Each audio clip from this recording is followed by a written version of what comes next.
Thank you for everyone who's stayed on so far. You are so dedicated to improving your fundraising. And so I have a pretty unique session title here, right? When Andrew sent me this, I was like, what is this? So it's a new resource to me. I'll be interested to learn more about it. So the title of this session is Beyond the Buzz, Crossing the Chasm. And Andrew is the founder and CEO at No Typical Moments, which is a California benefit corporation whose purpose is to help businesses scale their social impact. And Andrew actually leads a team who are just really passionate about causes like climate change and gender equality and animal welfare. And also, fun fact, he is a diehard Pittsburgh Steelers fan. I don't know if you guys, I mean, clearly from his background, we can see this. I don't know if you can put in the chat if anybody else is a Steelers fan. I am so out of touch with sports, but you all can connect on in that way. So I want to warmly welcome Andrew. Feel free to show him some love in the chat. And I am going to give you the mic, Andrew. Perfect. Well, thank you for having me here today, Jenna. And is it okay if I go ahead and start sharing my screen? Absolutely. Okay.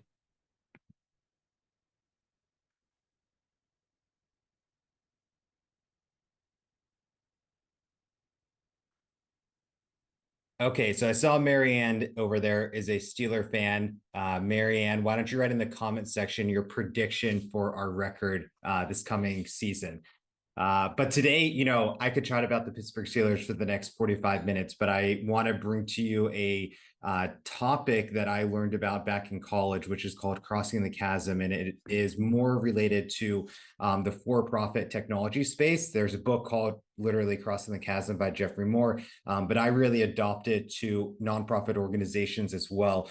And it talks all about how do you go from some of your initial onset donors, consumers, whatever that might look like. The verbiage is going to change per nonprofit organization, and go after and market to more mainstream audiences. And this is part of the digital strategy we've been deploying for the last 12 years, our digital marketing agency, which works primarily with purpose-driven organizations, whether nonprofits or for-profit companies like a Patagonia who have a social or environmental mission connected to their business model. We are going to go through a handful of items today, ranging from some problems I've experienced in the nonprofit space, whether as someone who's worked in there, consulted with, or has just observed from the outside looking in. I want to describe what Crossing the Chasm is and the different types of markets that you target to hopefully eventually get into mainstream audiences. I want to go through a few different case studies, two nonprofits where I've seen this work really well, and a nonprofit where this has not succeeded. In the comments section, do you want to hit yes if you remember the Coney video from about 2012 under the Invisible Children brand? If you just want to comment yes or no if you remember that.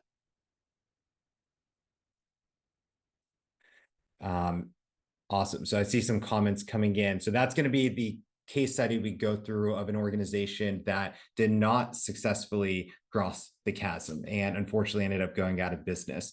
And I think it's really hard in the year 2025 to talk about digital marketing and not have a layer incorporated within video and AI. Video is really where it's at to be successful in digital. And I think it's also hard to not talk about AI with just how rapidly advancing this industry is going. Throughout this presentation, if you have any questions, feel free to write them in the comment section. And then Jenna, during the Q&A section, we'll try to go back and address all of those. And I'm going to have some commentary as well, where I have some call and response in the comment section as well. So would love to continue to see participation throughout our presentation today. So one of the problems that I have observed in the nonprofit industry is going from a really hot early stage idea to something that ends up falling. And I want to break down an example of how I experienced this in my own life. Back in 2012 timeline, I was still living in Pittsburgh, hence all the Steeler stuff behind me. And I was working / volunteering at an organization in town that was set out to build orphanages in Haiti. So they had such an amazing why, the charismatic founder. I was so enrolled in just the idea of what this nonprofit could do. In the comments section, do you want to say, again, like, have you ever been just totally enrolled in an idea for a nonprofit organization just solely because of the why, or maybe because they had an extremely charismatic CEO that you just felt gravitated towards? So in the comments section, just write if that has ever been your experience as well. So I'm gonna let those comments keep on coming in and tell a little bit about my journey with this organization. And when we were helping them out, we were doing a lot of donation and fundraising oriented activities, raising money from friends and family. We were hosting little happy hour events. There were really specific grants and foundations we were targeting. And there was a lot of early success and momentum in the Pittsburgh area. They were on TV. They even had a day in Pittsburgh dedicated to this nonprofit and the cause they were supporting in Haiti. And I myself thought I was really successful at raising money from friends and family and, a few small grants. And where I really struggled was raising money from my parents. And my parents would not donate money to this nonprofit organization, no matter how cool I said the idea was, how great the CEO was. They did not want to donate. And they didn't want to donate because there was no data on what the nonprofit was actually doing in Haiti. There wasn't, numbers showing, what money was going to officer salaries, what was actually going to support the cause. And there was no repeatable business model to show how this organization could really grow and scale over time and remain in business. And this was really the problem we faced with this nonprofit, that my parents were just one example of all the skeptics in the city, these larger foundations who were really looking for something that was going to be less risk adverse. And this gap between what I just described of being able to easily raise money from my friends to my parents and some of the larger foundations, this is what crossing the chasm is. How do you go from this niche audience that's really obsessed with your idea, your why, to being able to successfully raise money to more skeptical individuals? And what's required of nonprofit organizations is that you really have to reinvent yourself as an organization, from your messaging to trust building and proven outcomes that are going to be more predictable for individuals to donate. What I see, and I'm just going to skip right here to these 5 customer segments. So these are the breakdown of the 5 types of people that you're marketing to for donations. And this addresses more from a psychological standpoint versus what we tend to see in the marketing spaces, really talking about demographics. Someone who's 25 to 40 who likes Oprah and lives in California. Those are more demographics. This is more around like what's going on inside their brain, and you're appealing to just different drivers of motivation. The first bucket you market to is what we refer to as the innovators. So this is 2.5% of the population. These are pioneering funders who are attracted to revolutionary and bold visions. They're really eager to support early stage innovations. This was totally me with that nonprofit organization in Pittsburgh. Now you go down market a little bit, up market, to the next bucket, which is considered the early adopters. This is 13.5% of the population. Now, this might sound really similar to innovators, but there's some distinctions that we'll get into the next accompanying slides. Early adopters, once again, are visionary donors. The difference, though, is they see strategic potential. They're looking at it of how is this better than other options on the marketplace that are addressing a certain cause. And another difference between an early adopter and an innovator is that they really want to be a partner with you in the development. They want to be your champions who are spreading this across your city. Now, the chasm is the gap that we were just discussing. This is the gap where a lot of nonprofits fall off with their marketing efforts to raise more donor dollars. And we're going to get into in a little bit more detail what this gap looks like, but you're essentially going from early enthusiasm who are totally about the why, the community, to appealing to a mainstream audience who wants different factors when they're making this donation. When you cross the chasm into the mainstream marketplace, the first bucket that you're targeting is what is considered the early majority. This is 34% of the population. These are pragmatic supporters who want proven low-risk solutions and social proof before committing their support. You can see this verbiage is a lot different than someone who's an innovator. Early majority want low risk. They want social proof. They want to see, has this been working before? The innovators actually just want something that's brand new to the marketplace. They want to be the first one to commit. They don't really care about a proven track record of success. And then the last bucket that you will be marketing to is what is considered the late majority and laggards. This is 50% of the population. This is the biggest bucket of folks you could potentially tap into. And these are also going to be the most skeptical members of society. So they're going to be super traditional supporters who are only going to adopt something after they pretty much are forced into it. An example of this in the for-profit industry, I think all of you will resonate with this. And in the comment section, can you write the year you joined Facebook? Whether that was when it first started in 2005, whether that is 2025, like you just joined Facebook within the last 6 months. So what year did you join? So when Facebook started off back in 2005, they were only going after the innovators. You could actually only be a college student back in 2005 to join Facebook, as you had to have that .edu signature. And those were the cool kids on the platform. It was just college students when I joined in about 2007. It eventually got into some high school students as well. And we were the kings and queens of the platform. If you now fast forward to 2025, it's actually gone so far into the mainstream that really the only people on the platform are the late majority and laggards. The only people on Facebook are my grandparents and our parents. Like 60 plus is now where Facebook is at right now. And the innovators really aren't on Facebook as much anymore. They've shifted to other platforms like a TikTok, like an Instagram. And that's what happens over time when you have become a household name of an organization. Granted, that's a for-profit example, and I know ours is going to be about nonprofits, but I think Facebook is an example that we're all pretty familiar with. So I think a next great question for us to talk through is really, who are these innovators and what are you saying to solicit donations from them? What are their drivers? So the innovators, these are the first group to give. They are grant makers and foundations who are motivated by the idea to fund a new and unproven idea. They want to take the risk on something that's new to the marketplace.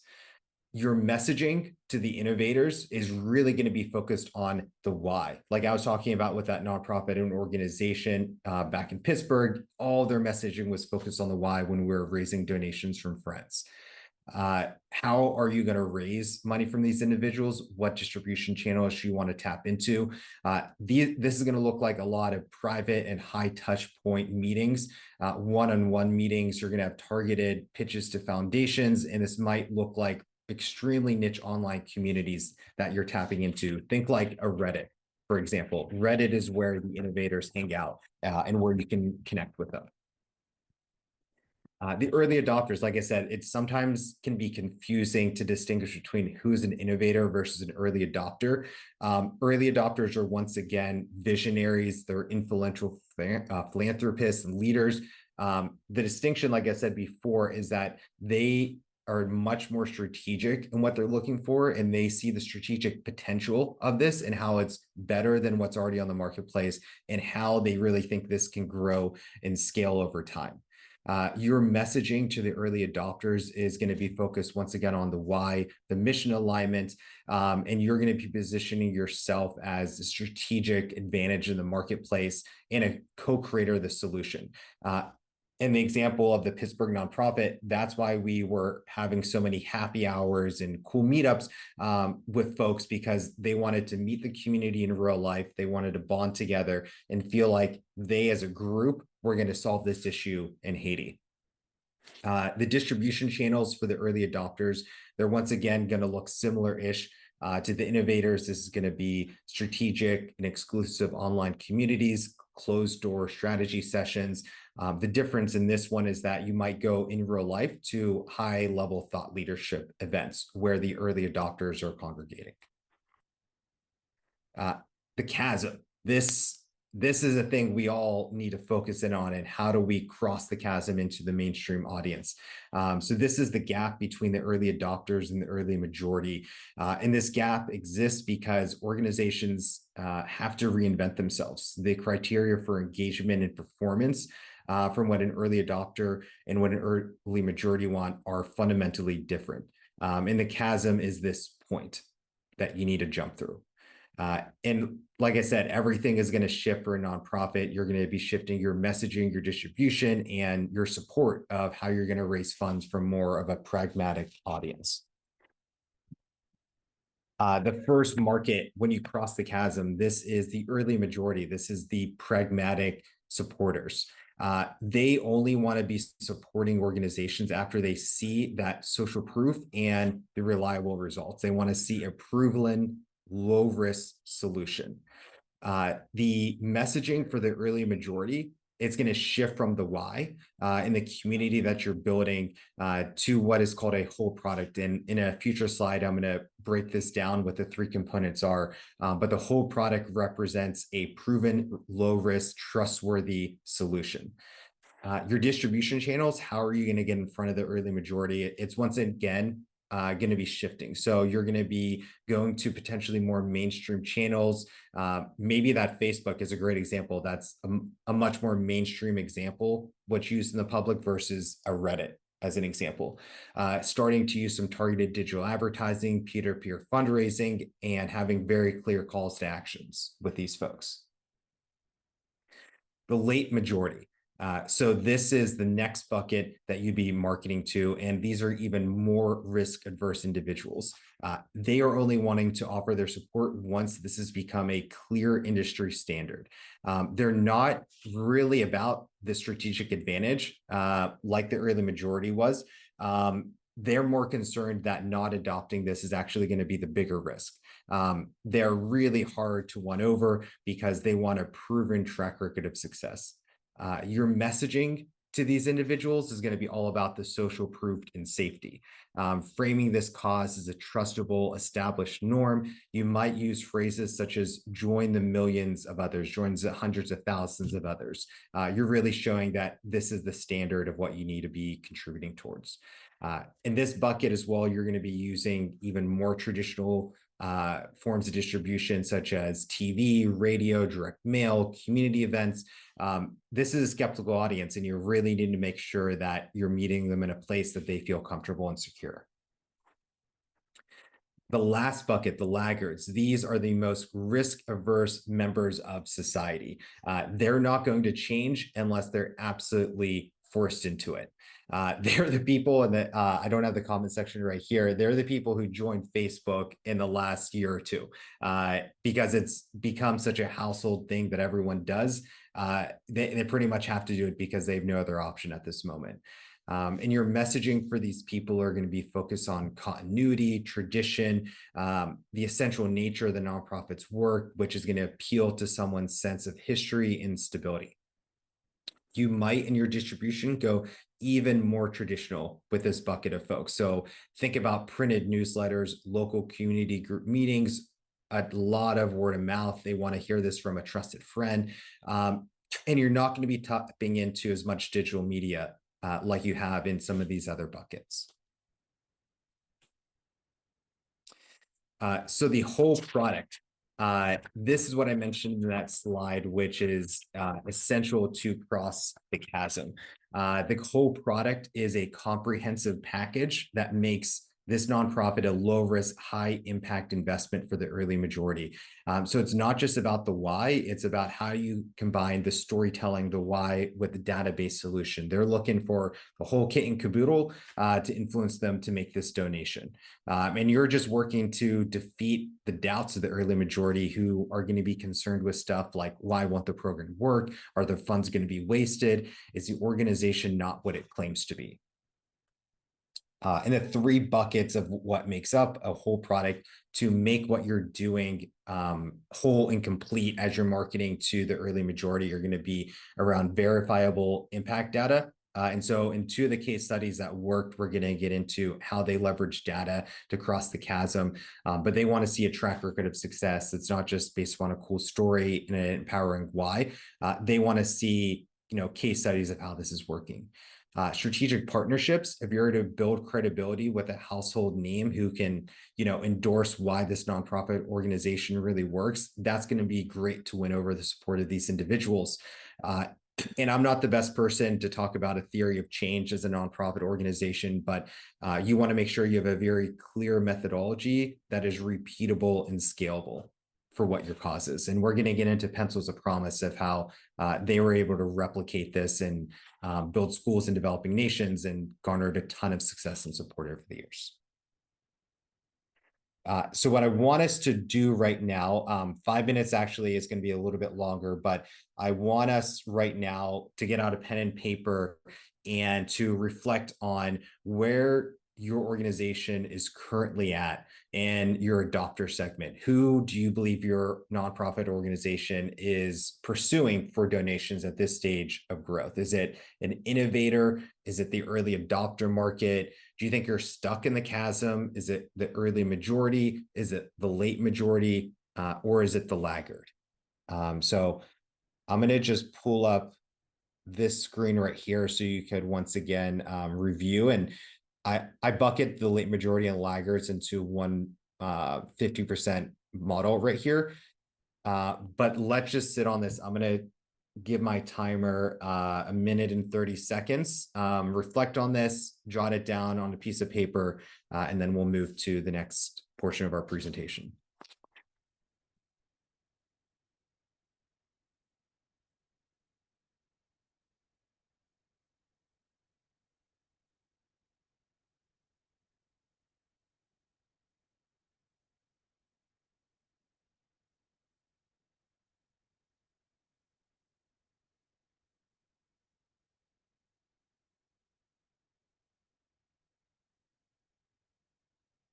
And if you know which bucket your nonprofit is pursuing at the moment, I'd love for you to write it in the chat as well, so we can all see where our organizations are at on this growth curve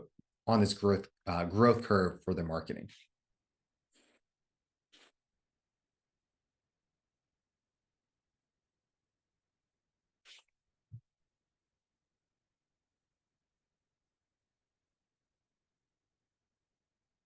All right, I'm going to give everyone about 20 more seconds to jot down some notes.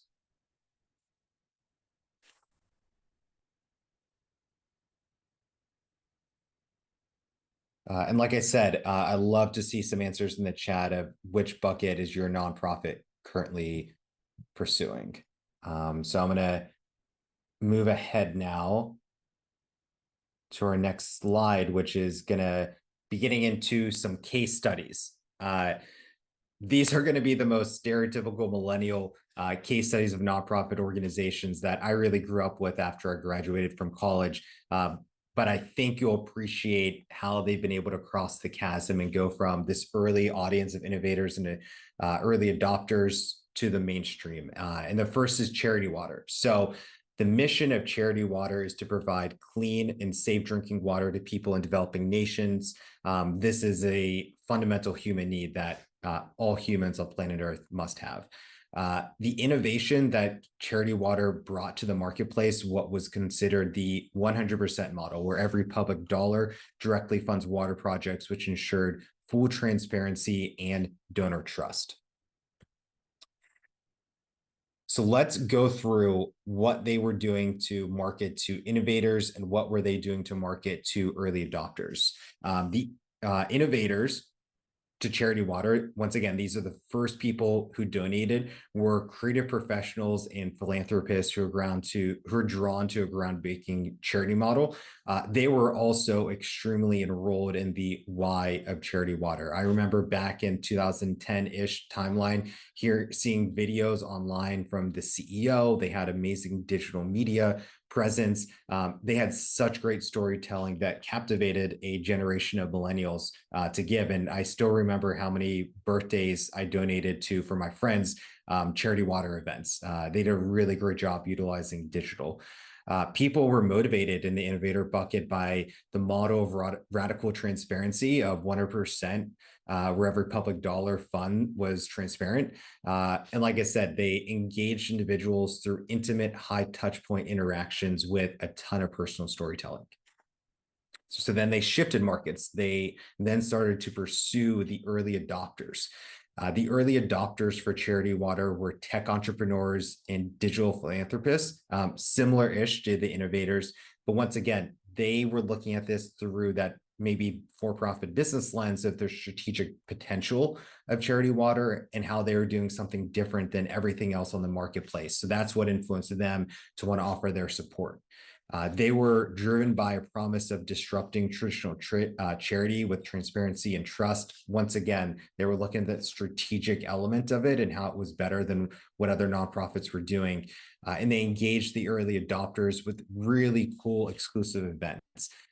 This CEO founder of Charity Water, I don't know if he's actually still Scott Harrison. I don't know if he's still the CEO founder, but he came from a nightclub promoting background. So the events he organized to bring the community together in person were just something no one else was seeing in the nonprofit space, and it allowed the community to come together in really cool, innovative ways. So the chasm, what did Charity Water do to cross the chasm? They focused on the whole product, focused around the whole product of trust. So this included an elegant website, emotional video stories that connected with donors on a human level. But they also combined that with data. So they included a real-time GPS tracking of water projects to provide that transparency. They created a risk-free donation experience by combining verifiable proof with strong emotional connection to donate. And we can see here, when they crossed the chasm, they got into the mainstream markets. This is some of the impact they've created over the last 15 years or so. These numbers are only until 2022. I didn't access something in the last couple of years, but even 3 more years added onto this, it's really amazing what they've done as an organization. The next nonprofit we're going to go through is Pencils of Promise. So Pencils of Promise mission was around building schools, providing education, and ensuring quality learning for children in developing nations. Their big innovation was that they were able to take a personal story, a personal promise from Adam Braun, and turned it into a scalable, data-driven model focused on real, measurable educational outcomes.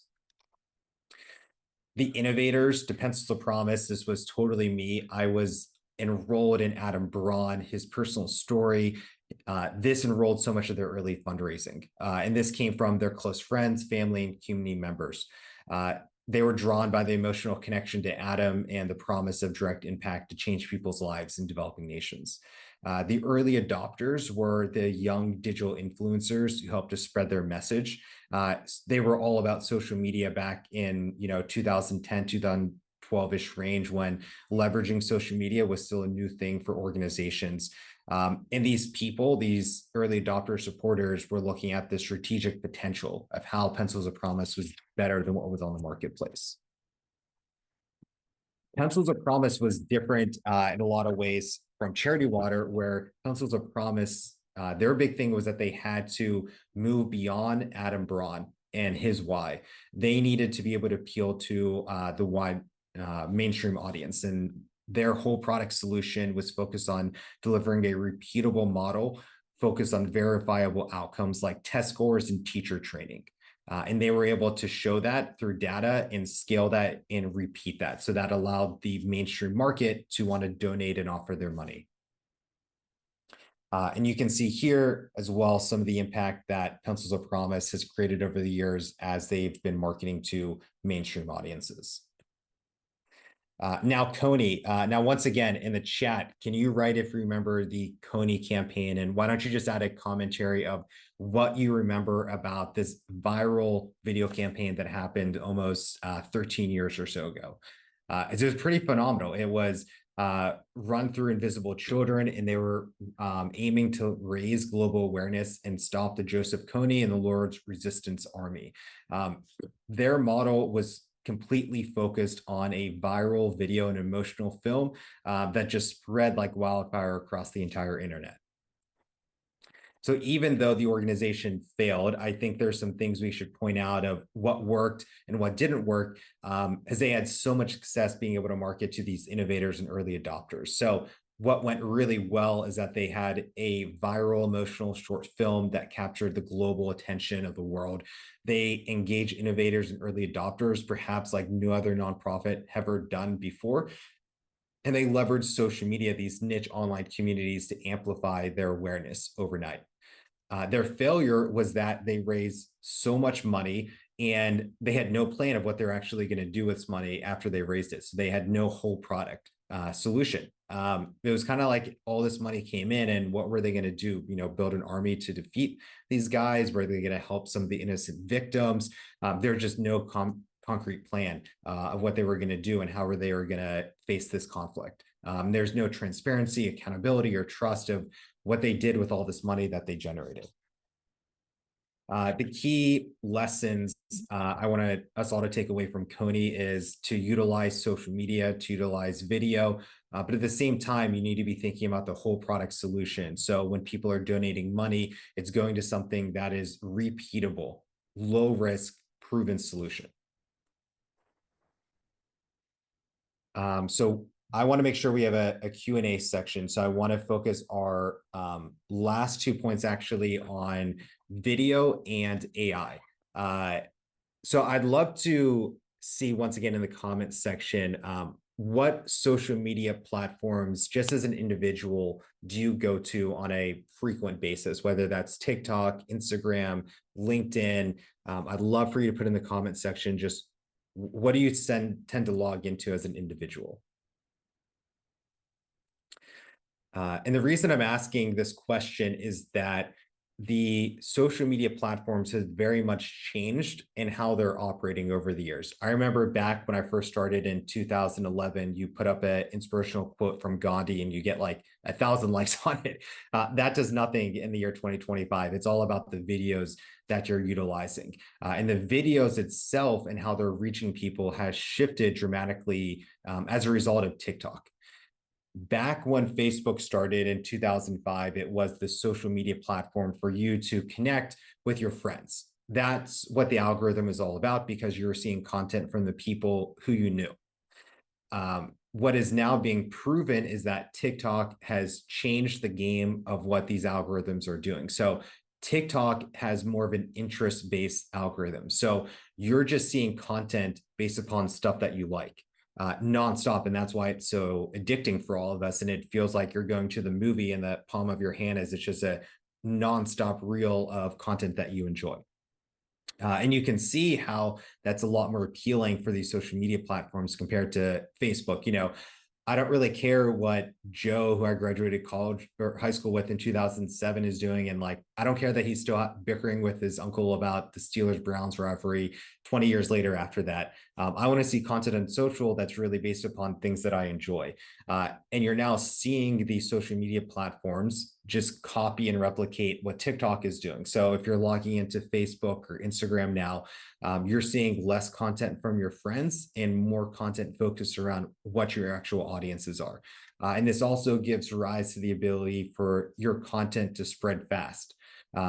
Once again, going into some of the algorithm makeup of these platforms, back then, it was all about building up followers, and most of your content was only going to the people who liked your page. The way the algorithm is focused now is it's less about how many followers you're building and that one singular form of content that you put out, that could lead to, website traffic, donors, email list subscribers, and how you're reaching them changes now in 2025. And that's something I think that's all very important for us to know and think about as we're deploying video on these platforms. Another question you might have is, what type of video could I be using? And it doesn't always have to come in the form of a high production film crew coming to, your office, your home.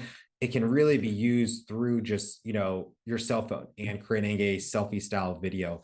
I'm helping out a nonprofit organization in the San Diego area. They host real estate education seminars. And really all we're doing on a bootstrap budget is I'm assigning some tasks to people on the board that we're just going around to the events and taking video, photos with our cell phone for the initial batch of content.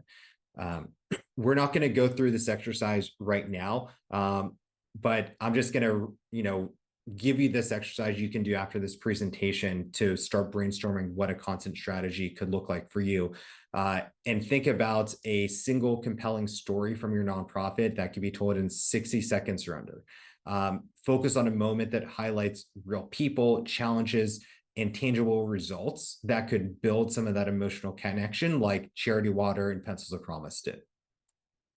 Now, your next question is, that's great. I have, this cool idea of a why. What does a video really look like? So these are some examples of what your content could look like. It could be before and after of your impact. It could be day in the life of the people, the community that you're impacting. It could be, did you know facts about your nonprofit? Those are just 3 examples of where these videos could turn as well. And I want to end this here today is around the topic of AI. I think we all know how ChatGPT has just changed the professional world at a level and a scale that we didn't even know was possible before this debuted a few years ago. And I don't want to go through today, prompt engineering, how you can better utilize, a ChatGPT, a Gemini, Perplexity. I really just want to leave you with 2 tools you could be utilizing to create content through AI, which we as a marketing agency utilize every single day. And the first is called VideoTap. So what VideoTap does, and feel free to Google search this afterwards, is VideoTap, if you upload a long form piece of video content, something that could be 30 minutes in length, you upload it to VideoTap, and then it will spit out for you AI generated content, such as a blog post that's already SEO indexed. It will create a YouTube video for you that has all the timestamps, the tags you need to include within YouTube. It will build 5 to 7, 30 to 45 second clips for you that are already with auto-generated captions built within it. And then it will give you, I think it's 10 tweetable one-liners, a one-liner quote from the video that then you could repurpose into a static graphic image. And the other one is called Opus Clip. It operates in a very similar manner where you upload a long form video content, something that is 30 minutes in length. The difference is that Opus Clips only produces these video clips for you that are going to be 30 to 45 seconds. I find personally the video quality from Opus Clip is better of that content they produce. It just doesn't have all the other features of the blog, the tweetable one-liners and whatnot. So we are going to start our Q&A, but before that, something that I wanted to share with you all, let me just get this here, is that I'm going to put it in the chat. So anyone who would like to have a complimentary strategy session with me to review anything that we talked about today, this is a little form that I built. Feel free to utilize that, and this as well is my email address right here. So feel free to that link if you want to have a complimentary strategy session with me after today. So Jenna, do we want to open this up to some Q&A? Yeah, let's open it up. That was fantastic. Yeah, I will come on camera again, but I haven't thought of that perspective about the different supporter segments. So that was pretty fascinating. And it seems like there's a through line, from your presentation and even some of the other presentations that we've heard about that why, really crafting a compelling why that really connects with people. So thank you. for sharing all of that history and all of the data behind it. Yeah, any last questions for Andrew before he goes? Oh, Joanne, Oh, it's to host and panelists. Um, oh, that's why. That's a very good point. So only Jenna was receiving this. So sorry. thank you for pointing that out, Joanne. That's the link if you want to have a complimentary strategy session with me, and then that's my email address. I'm .co. It's not .com. Yeah. And I'll just look to see if there are any questions throughout here.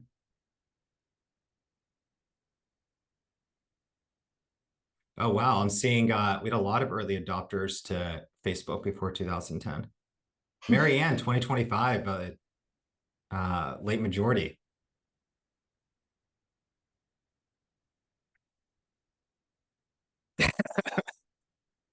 Have It's you, okay. oh, go ahead. Go ahead, Jenna. No, go ahead. It's something else.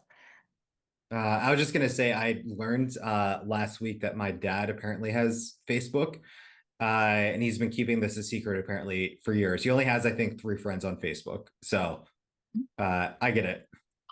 That's funny. Yeah, my mom's also on Facebook, but that's great. I was just curious if you've worked with anyone, like any of your clients with this, uh, like with this whole viewpoint, and what's your first step in, I guess in terms of this crossing the chasm and like getting more early adopters or Mhm. more of those early stage donors. Yeah, I think it comes back to the marketing standpoint of this, and I didn't get as deep in this presentation around what it looks like to target it, what's called a niche audience. So this is really about having a specific type of person you want to receive donations from. You might have a few different buckets of these people, and there's a great book right here. Called Day Trading Attention by Gary Vaynerchuk. He calls them cohorts. So when you're first getting going, you really want to have these really specific cohorts of who you want to be raising donations from. So for the Haitian nonprofit organization, we were looking to raise money from like 20 to 30-year-old kind of nerdy tech professionals who went to college, who, coming out of school with low student debt, and they might have been a little bit bored on the weekend and they wanted to, use some money towards something that was more purpose driven than just money at the bar. So that was a really specific type of person we were trying to target. And we would have a few different buckets of that, of who you're going after. And I'll relate that more into then if you were going to run a meta advertising campaign, for instance. You just want to be speaking to them in your ad creatives and your targeting, and really, get as much bang for your buck out of that segment until you decide, we need to open this up and maybe go a little bit broader in our targeting. I see. So yeah, so have like focused targeting, like target marketing, and then it sort of like builds from there after you get Correct. on board. It's kind of like a rolling ball. Correct. Yeah, you really want to make sure you do customer avatar. You can call it cohorts, avatar work. It's kind of the same thing, but really understand who this person is, not just from a demographic standpoint, but psychologically, what would be influencing them to donate. Mm-hmm. Okay, good to know. I guess Joanne has a question in the chat. I'm curious how you identify / label your donors. So Joanne, I think what your question is related to what I was talking about with Gary and the cohorts. So you'd want to have, a few different types of people you want to raise donations from, and build that out with some questions. I'm sure if you went to, ChatGPT, Gemini, they could give you a script of like 10 questions you need to answer about really just breaking down who this person is. And you just create these different buckets, and that would influence, your messaging, your distribution channel, your calls to action, of how you want to get in front of this person, then influence them to make a donation to your cause. Got it. Yeah, that makes a lot of sense to break it down that way. Cool. Oh, Marianne's born in PA.